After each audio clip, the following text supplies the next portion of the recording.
Thanks everyone for joining. Hello and welcome to the Michigan Academy session. I'm Arthur Horsfall, Corporate Associate, and I'm joined with my colleague Liz Hunter, partner in the incentives team. The previous government has this year presented plans to establish a private intermittent securities and capital exchange system, or PISCES for short. In response to this exciting new initiative, Michigan has established the PISCES working group to respond to the Treasury's consultation paper, which ran from March to April this year. We're joined today by Marcus Stuttard, Head of UK Primary Markets and AIM at the London Stock Exchange Group, who has responsibility for primary markets in the UK across both AIM and the main market. Marcus is responsible for the management and development of the London Stock Exchange's international growth market for small and medium-sized enterprises. Prior to his appointment as head of AIM in 2009, Marcus held a variety of roles within AIM and the London Stock Exchange, mainly focused on primary market development and the management of the London Stock Exchange's relationships with the corporate advisory community, including nominated advisors, sponsors, lawyers, and accountants in the UK and overseas. He joined the London Stock Exchange in 1994, following his completion of the legal practice course.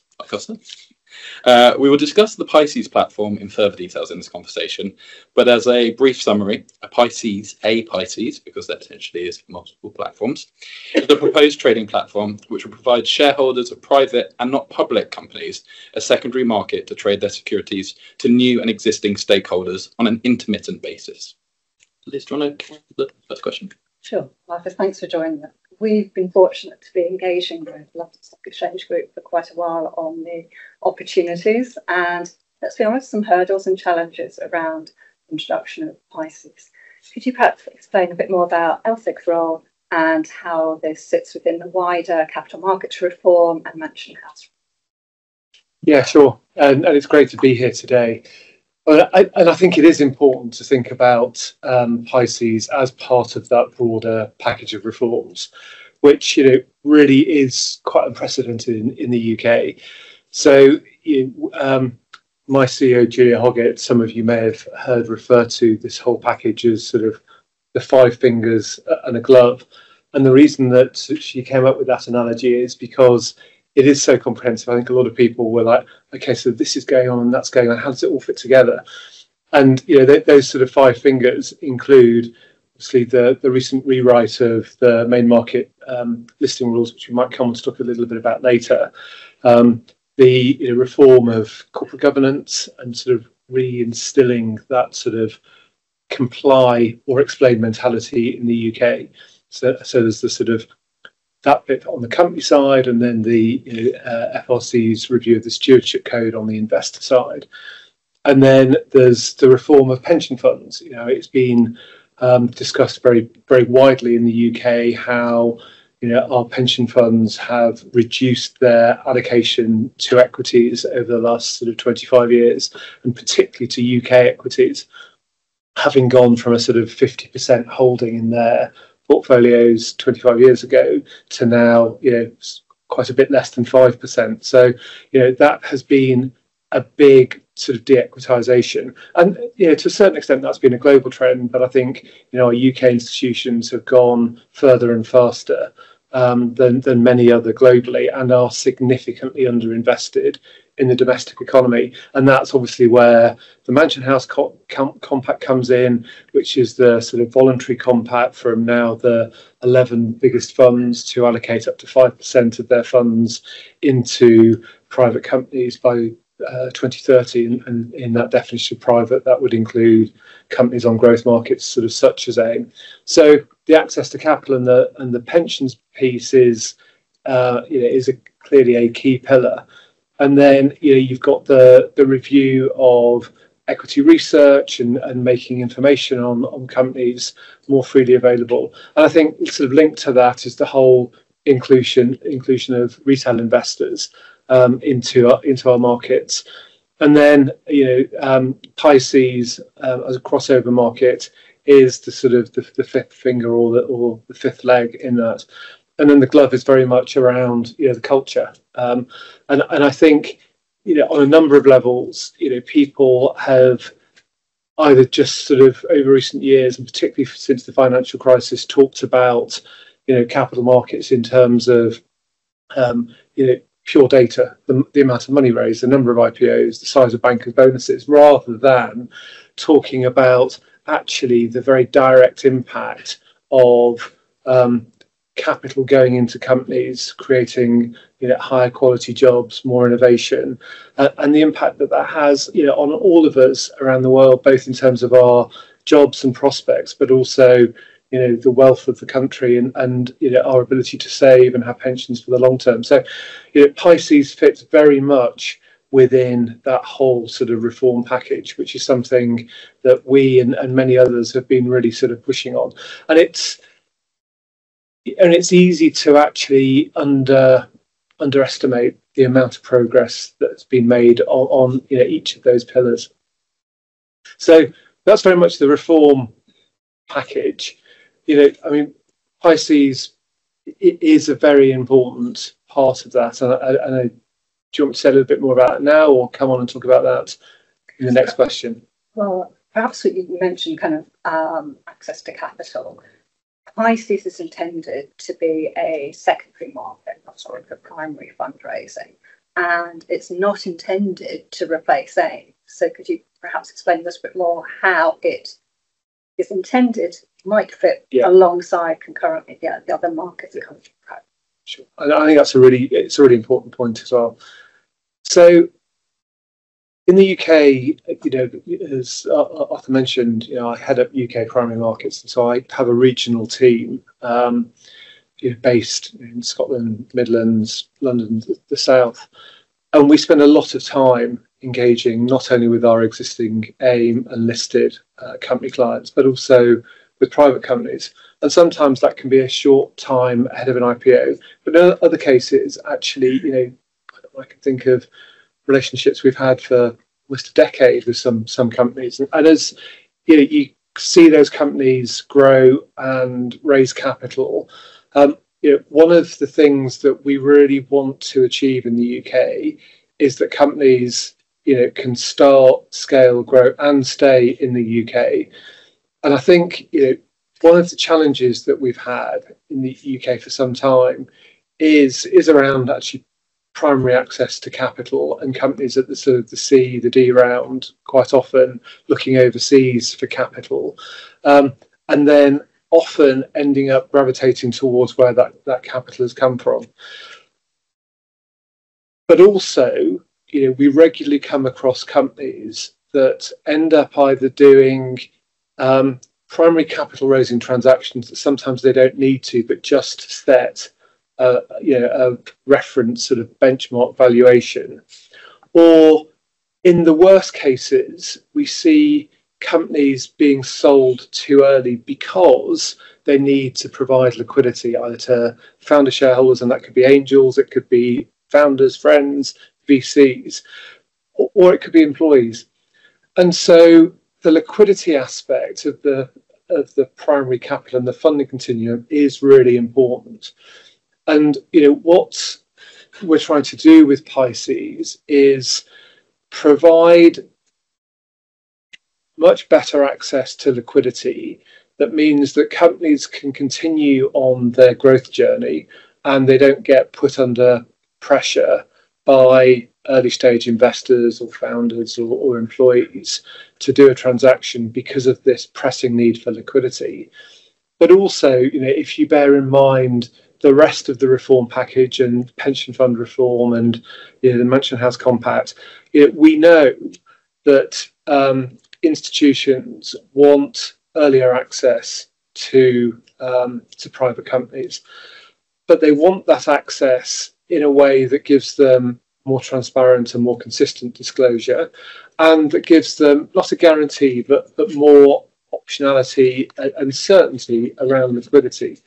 So we very much hope that the creation of PISCES will help from a company perspective, but it will also crowd in a broader range of investors, and we might come to talk about sort of the investor base a little bit later.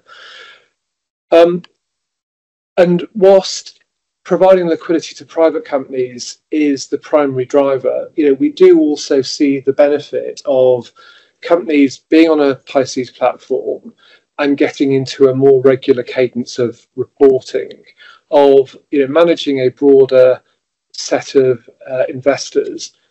And then the transition for those companies that want to move onto the public markets, whether that's AIM or the main market, that transition should be easier. They will have been making more regular disclosures. They'll have been talking to their investors. And so it should just be a more, and also, if they've got a broader range of sort of crossover or institutional investors on the cap table, that transition should be easier.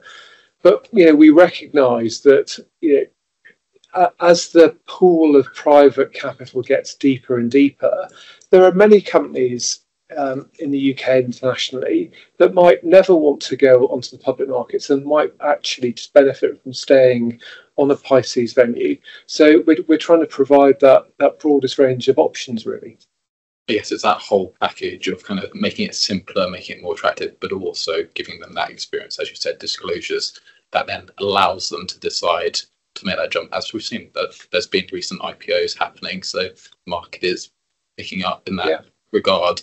But this is just giving that extra bit of experience they get to private companies to go on to. That's right. And look, I'm always really conscious in these kind of conversations where we're talking about reform and the need to change things, that actually your point about transactions happening can sometimes sort of get lost in the mix. And you're right, we've had over £20 billion raised in London so far this year, and that was sort of in the first half. More capital was raised than in the whole of last year.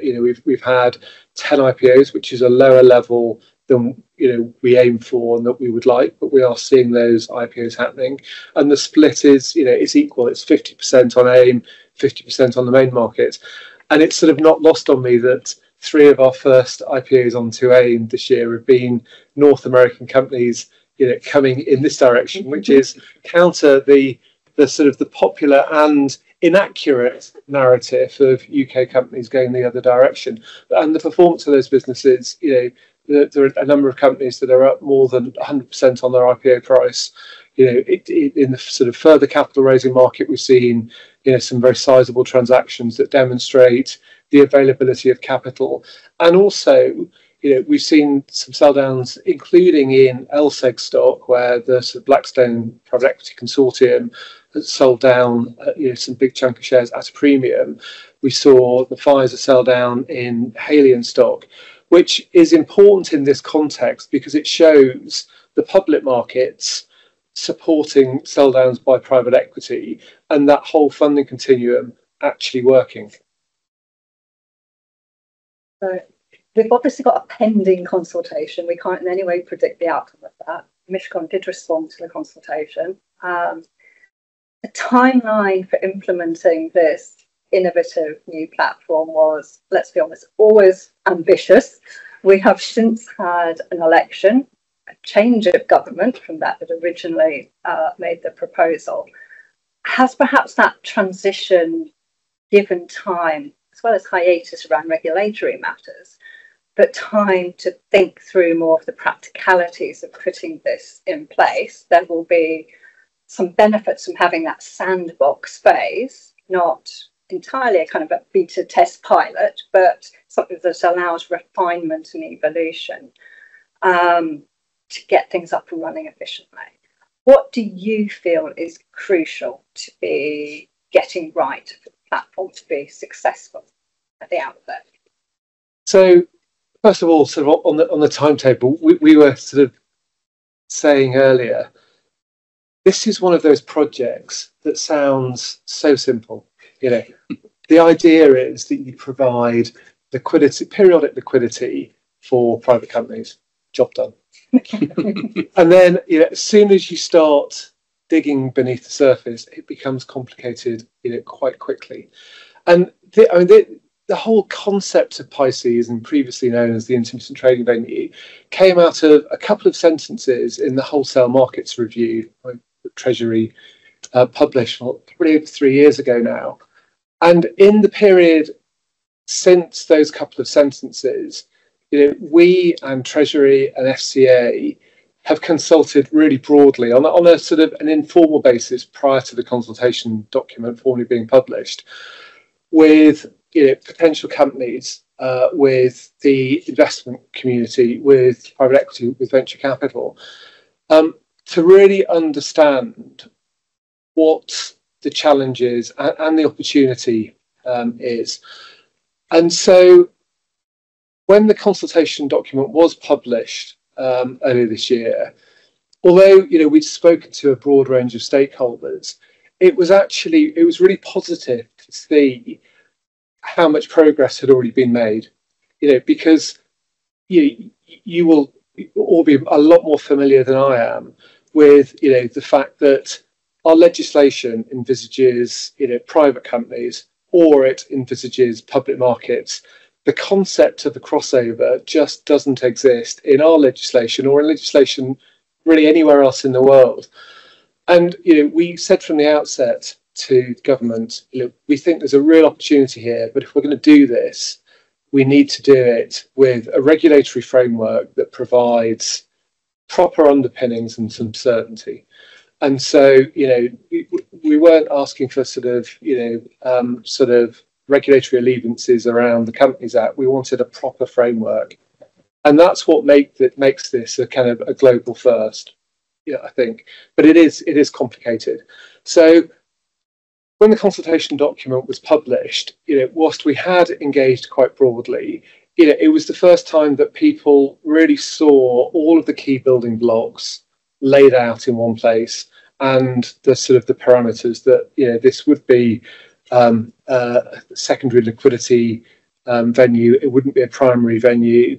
That it would be open to professional investors, and that there would be a number of sort of core features. And that really allowed people to sort of get their teeth into the detail and really start thinking about some of the practicalities. And so I think actually it was really helpful that happened prior to the election. And then over that quieter period, FCA and Treasury had the opportunity to really think about the very comprehensive responses that they received. And I think some of the key areas were very much around the disclosure framework. I think the original proposal was for sort of a MAR, or a market abuse regulation light type environment, which I think public market practitioners sort of understand the concept of MAR. But if you're a private market practitioner, it's like, hang on, MAR what? So I think it's enabled everyone to sort of really take a step back and to test what's being proposed. Throughout the whole evolution of PISCES, though, there's been a sort of core philosophy, and that philosophy has been that we should look at the construct not as sort of public markets down, i.e., let's take the public markets framework and just take a few rules out here and there, but it should be the other way around, which is let's embody what happens currently in private markets and add to that. And whilst that can sound like quite a semantic sort of construct, actually it's quite a big difference if you look at it through private markets up.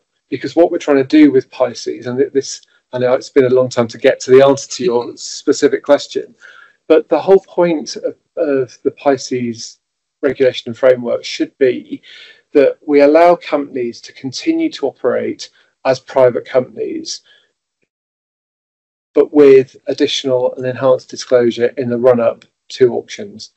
And the company is at the centre of this framework. So there are platforms out there globally that facilitate the secondary trading of shares, but typically that they are bilateral trades between investors where the company is not at the centre of the disclosure. In fact, quite often there is no disclosure at all. And the company has very little control over timing or around valuation.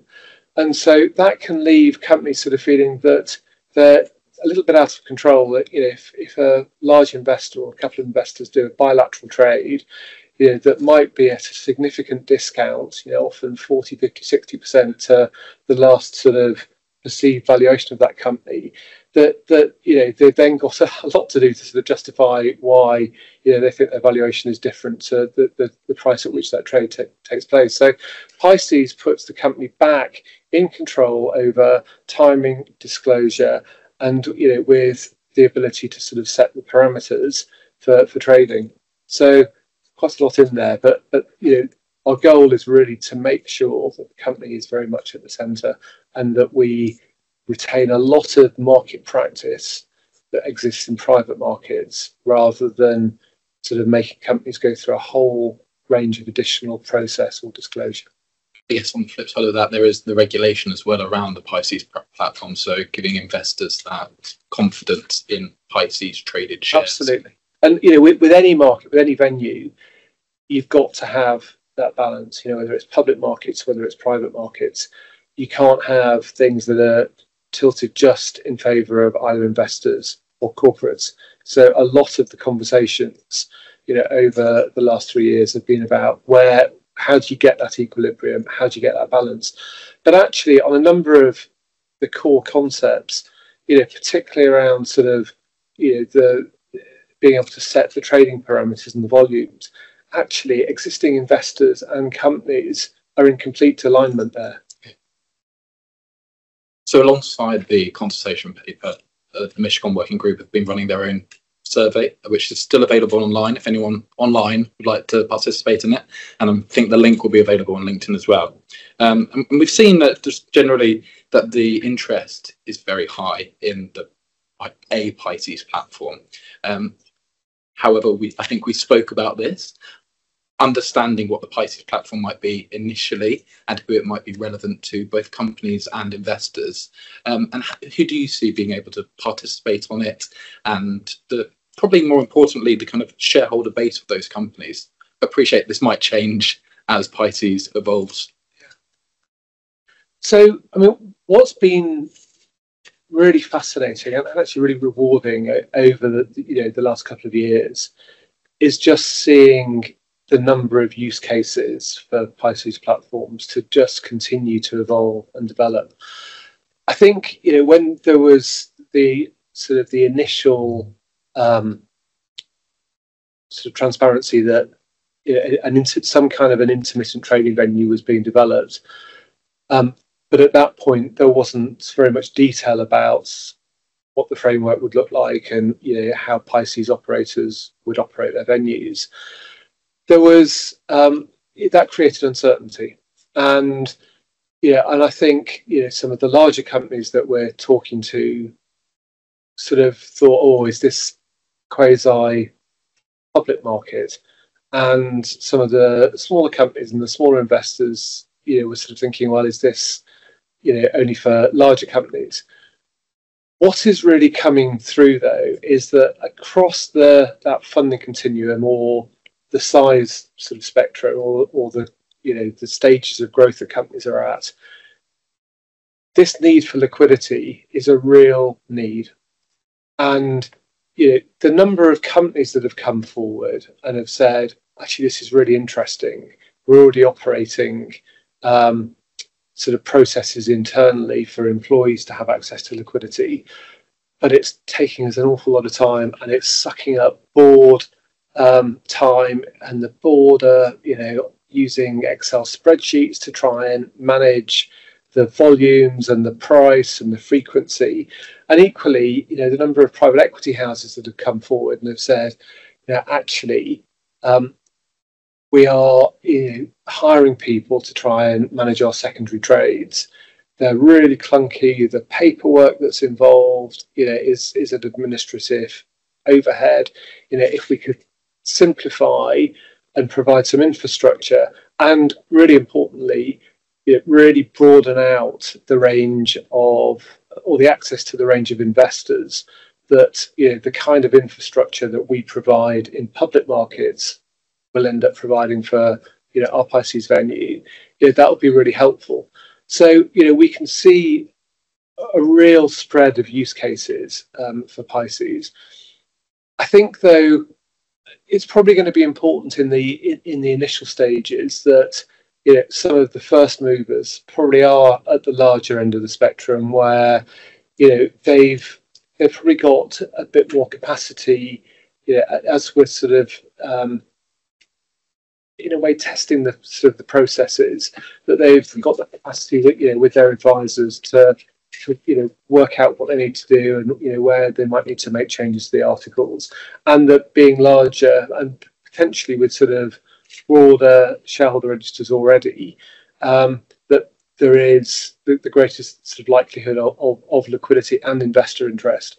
But we don't see this over time being focused just on one narrow bit of the market. We think that there's a really broad applicability here. It is hugely complex. Obviously, has starting to gain a lot of interest. What have been the particular challenges for LSEG, and what are the key milestones yet to be met before we get to a fully operating exchange? Because the original timetable was end of this calendar year, but we're not going to meet that. It's going to stray on. So what's yet to do? Yeah, so there's a big communication and education exercise, actually, because I think one of the other things that has become really clear as PISCES has continued to develop and evolve is that even within some of the banks and the institutions that will be interested in this, let alone some of the investors, actually, whilst they've quite often got teams focused on private companies and on equity capital markets, quite often the linkage between those teams isn't what we might all envisage it is. And so I think one of the really sort of valuable elements of PISCES is that over time it should bring those teams together, and in doing so actually really help to join up that funding continuum, which is the ultimate goal. So I think explaining what PISCES is, what it isn't, the education, being clear about the regulation tax, there's still a fair amount of work to be done. But beyond the regulation, this really is an all-encompassing sort of project. It'll be the first time that rather than producing admission documents or prospectuses, that we're making use of a disclosure portal and the technology that will underpin that, and that whilst the sort of the core trading technology and the use of options, we run options across our stocks every day, but extending that out over a day and getting people to focus on a day's auction. But, there's a lot of education to be done there. But I think I just go back to a point I made earlier, that what we really want to do is make sure that this is private markets up and it enhances what already exists in private markets, rather than this actually being perceived as just the public markets with a few tweaks here and there. That's great. And so I think we've touched on it already, but from our response to the consultation paper, there are a lot of unknowns still, and we don't in any way want to kind of preempt the outcome of the consultation. We'd be keen to get LSEG's view and how they're considering a few points that we raised in our response to the consultation paper. The first one is regarding share classes on PISCES, and so we understand that they will need to be freely transferable and must not be admitted to another trading platform. So it's interesting to hear should companies be thinking right now about reviewing their share class structure, putting in new articles of association, and do you envisage there being a model PISCES set of articles of association that companies might adopt to allow for that shares on a PISCES? So on the sort of last point first, I think there may well be market practices, including sort of clauses to articles that become industry standard, and actually some of those already exist. I mean, the BVCA has a number of model contracts and terms and clauses. So yes, we would envisage that. Whether I don't think we necessarily envisage mandating that. I think the whole sort of framework of PISCES is hopefully going to be very close to sort of a caveat emptor model, rather than a very sort of prescriptive regulatory model. So kind of going back to the point I've made now a number of times about sort of private markets. But yeah, I mean, I think in addition to what the consultation from Treasury and SDA says and our market operator rules, we would certainly see market practice and guidance of developing in the way that it has around existing public and fully private markets. So that was the first point. The second point, the first point was around free transferability of share classes. Yeah, and so you're gonna, and I'll stop referring to it because you'll get bored of me sort of talking about private markets up.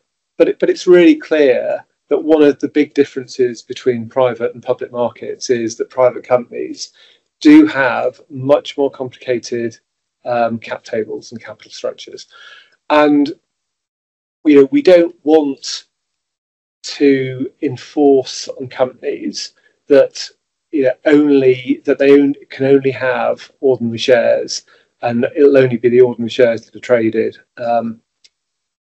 on PISCES venues. So we absolutely want to be able to accommodate more complicated cap tables, and do envisage that there will be the flexibility and the functionality to be able to trade non-ordinary shares to reflect those more complicated cap structures. I think, though, it's becoming clear that companies and investors will use venues in different ways, and some investors and some companies, I think, will see part of the attraction of PISCES venues as being actually to simplify their cap structure. And so it may well be that although companies might have more complicated cap tables, that they encourage their investors to transfer into the ordinaries in order for trading to take place. And for investors, it may well be that actually part of the trade-off is that they no longer have some of the enhanced rights that might be associated with pref shares or whatever line of securities, but they get the benefit of the liquidity. And so I think we're trying to accommodate sort of as many options as possible, but certainly not force companies into either only having kind of ordinary shares traded, or having to restructure their cap tables in order to join a PISCES venue. I guess that feeds in a little bit with the other kind of market listing reforms where we've seen dual class share systems happening. So it is envisaged that a company on a PISCES platform could have shares specifically for founders, specifically for employees, which are essentially offline, and then have the PISCES shares, which have the advantage of that liquidity online. And then it all becomes about disclosure. Yeah. So incoming investors, as long as it's fully disclosed that actually this company has got a more complex structure and that these particular rights attached to these cluster securities, then it's down to incoming investors to make a judgment about that and around valuation. I think probably one for Liz on this. This is regard to tax matters to navigate when thinking of a PISCES platform. So thinking about this readiness phase and need for a company to make, again, non-transferable shares freely transferable. Are there any potential tax trip hazards, Liz, which businesses should be alert to? There certainly are, and these are some of the granular points that are starting to be flushed out as part of the consultation and the further dialogue that's happened since then. I think we've also talked about it would be unrealistic to try and make this all things to all people from the outset, but we do need to know where the landmines are and navigate around them. And I think there are solutions, but some of the challenges to be alert to are, well, let's start with the shares have to be freely transferable. Most private company shares have restrictions on transfer. Lifting those restrictions can, if those shares are held by employees, trigger a tax charge. So if just amending the articles to make it ready for a PISCES platform involves that step, you could be triggering tax charges. Before the shares are actually saleable, you haven't got a liquidity auction event. So where's the money coming from for that? That won't impact always. If employees have bought their shares at market value, if they have signed the all-important tax elections for restricted employment-related securities, we should be fine. But any of us involved in this area or looking at transactions with private companies know those elections aren't always made, and sometimes shares are acquired at a discount without those elections. So this is a real and not a theoretical risk to be managed. That tax charge, if triggered, what does that entail? It's income tax, but does that just mean it's the employee's problem and they pay that under self-assessment? Well, not necessarily, because there could be a requirement for payroll withholding, pay-as-you-earn, employer and employee national insurance as well, which will all depend on, are the shares at that time readily convertible assets? Now, we look at this in the context of a private company looking to go through a standard IPO process, and at what point has it taken meaningful steps towards an IPO? This was all part of a parliamentary debate back in the early 2000s about, did that then trigger this employer obligation? We're going to have the same questions around where's this tripping point for meaningful steps towards PISCES. Liquidity auctions are not going to be continuous. They're going to be periodic during the year. There's probably going to be likely less trading volume. So will they be readily convertible assets? This is one of the question marks, but something to be aware of. How might we solve for this? Well, changes to legislation. There may be introduction of an exemption. So if restrictions are lifted purely to enable access to PISCES, will that be covered by exemption? Wonderful if so, but that's for other Treasury policymakers to take a view on. Otherwise, could we see an adoption of a recommendation that was actually made back in 2020 by the Office of Tax Simplification, that instead of these Section 431 elections being an opt-in, it becomes opt-out. That would be another solve, and it was something recommended for other reasons before PISCES was even conceived. So wait and see. But yes, there are some hazards, there are some potential solutions. We'll have to see if they're adopted or not. Liz, in a way, I mean, that highlights the fact that there are these sort of trip hazards that already exist in the system, but that just aren't very visible. But all of these things, and there are lots of them in different areas and bits of legislation and tax, that all really add grit into the system, and that none of them in themselves are can you point to and say this is inhibiting company and economic growth. But as a package, they all just add cost and grit. And one of the medium to long term intentions of PISCES is actually to try and get rid of some of this grit in the system and join up that funding continuum. And if it highlights that there are some of these challenges and areas where legislation or culture or practice or processes within banks need to change, then that will be a big part of sort of solving the kind of the removal of cliff edges and challenges and grit within that whole funding continuum. I think that goes into a wider question, though, that was raised in the consultation paper around to what extent employees would be able to participate as opposed to investors, both in selling their shares or purchasing further shares for PISCES. And coming back to you, Liz, do you see any issues for employees participating that might need to be addressed? I don't want to be the thorn in everyone's side. I really don't. There is a lot of merit in what is being proposed, and I don't want to back away from that. And there are other mechanisms already whereby employees can gain liquidity in that market in terms of internal markets, not always the kind of the peer-to-peer match bargain platforms, but they are there as well. But employee benefit trust to provide that internal liquidity. So that choice is there already. We would expect that to continue in parallel.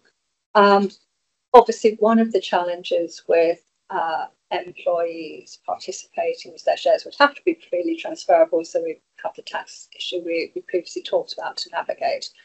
Another factor is a lot of employees have their share rights via employee share plans, and many, not all, but many private company share plans will only deliver those shares on an exit event. And those plans in place already will not have a PISCES auction or registration on a PISCES platform conceived of as a listing event. So their ability to access the shares won't be triggered necessarily unless the rules of the plan are changed, which for a non-tax advantage arrangement could be done. For a tax advantaged arrangement, you could lose the tax advantages. And this is what we've seen with clarification from HMRC and some of their guidance recently, where businesses have perhaps sought to use board discretion to allow employees to exercise their options in contemplation of a traditional secondary share sale event. So that is one challenge, and it's one we've seen before, to be honest, in terms of the de-SPAC business combination, which became the new way to IPO in more recent years. Exactly that same challenge presented. I think that's something that can be planned for in new awards being made once more detail around the platform is known. But for historic awards, I don't think there should be many employees sitting there thinking, this is going to be my liquidity event necessarily. So that's one thing. In terms of employees being able to buy shares in their employer by accessing a PISCES platform, again, they're not going to be acquiring shares under the auspices of an employee share plan. So that throws us into the financial promotions order regime, also under consultation, and something which has seen some flux this year around would those individuals be high net worth or sophisticated investors and able to access what are still fundamentally private company shares as an investor. So we're waiting to see the outcome of that consultation, but that throws up a potential challenge around employees being buyers in this market. Another approach might be for the company to fund an employee benefit trust to buy the shares off that platform, hold them and distribute them to employees through share plans, if the aim is to increase that employee participation. But I think employees as buyers or sellers initially have some challenges, and we'll see how they're navigated. I think, I mean, the point that really resonated there was around companies sort of planning in future, and the fact that the existence of the PISCES framework and PISCES venues will provide that additional choice when people are planning, whether it's tax or or their ultimate sort of exit plan. They rather than it be very much a binary, we're going to sell the business or we're going to IPO, there will be a third way, and that's very much coming back to where we sort of started this conversation. The plan that would actually enables founders, management teams to think, right, we've got the option to continue to grow this business, but we might not be ready, or we might have a business model that's not really suited to the public market or whatever it is, but we don't want to sell the business either. So, whether it's in relation to sort of future tax planning or whether it's in relation to, the sort of the very complicated classes of shares sometimes that private companies have, I think we really hope that, as PISCES venues gain momentum and become, a really valuable choice for companies, it will actually give them more agency around some of these issues, and whether that is to sort of say from an earlier stage to incoming investors. Now, actually, we want to try and keep the share class structure a bit more simple, or whether it's around tax planning. It will just really help that sort of that future optionality and planning, really. Do you think it's fair to say then that in a way the PISCES platform will evolve from who uses it, that in the first instance it may be companies that want to rationalise their shareholder profiles, and then going further as we use the sandbox to evolve, I'll use the word again, but we'll then see potentially benefits to employees or benefits to other stakeholders in a PISCES? Yeah, I as we're already seeing, I think over time we will see a broadening of the investor base, the company base, and the use cases that people come up with.